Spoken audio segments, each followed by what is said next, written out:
எல்லாரும் எப்படி இருக்கீங்க? நீங்க எல்லாரும் காஃபி, டீ எல்லாம் குடிச்சாச்சா?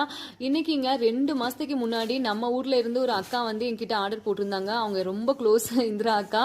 இந்திரா அக்காக்காக தான் வந்து கோகனட் குக்கி வந்து நேற்று ஃப்ரெஷ்ஷா வந்து வாங்கிட்டு வந்தது. இப்போதாங்க பேக்கிங் ஒர்க் வந்து போயிட்டு இருக்கு. அதுவும் வந்து பை ஏர்ல தான் வந்து அனுப்பி வைக்கணும். காஷ்மீர்ல வந்து ரெயின்ஃபால் அப்புறம் வெள்ளப்பெருக்குனால நேஷனல் ஹைவே வந்து டேமேஜ் ஆயிருக்கு போல. அந்த ஒர்க்கிங் ப்ராசஸ் தான் வந்து போயிட்டு இருக்கு. அப்படிங்கிறதுனால பை ரோடு ஆர்டர் வந்து இப்போ எடுக்கிறது இல்லை, பை ஏர்ல தான் வந்து கொடுத்துட்டு இருக்கோம். ஏன்னா பை ரோட்ல அனுப்பி வச்சாலுமே அவங்க கொரியர் ஆஃபீஸ்லேயே போட்டு வச்சிடுறாங்க. அது போய் சேர்றதுக்கு 9 நாள் ஆயிடுது. அது நல்லாவும் தெரியாது, ஏன்னா நம்பி அனுப்புறாங்க அப்படின்னா அது கரெக்டாக போய் சேரணும் பாருங்க.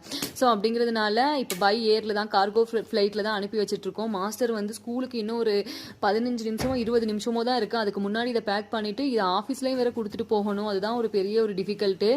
இருந்தாலும் வந்து நிறைய அப்ராட் ஆர்டரும் வந்துருந்துச்சு. அவங்க எல்லாத்துக்கும் முடிச்சுட்டு இந்த அக்கா வந்து 2 மாசத்துக்கு முன்னாடியே ஆர்டர் கொடுத்துட்டாங்க. அக்காவுக்கும் வந்து அனுப்பி விட்டுறலாம் அப்படிங்கிறதுக்காக தான். ஓகேங்க, தேங்க்ஸ் ஃபார் வாட்சிங்.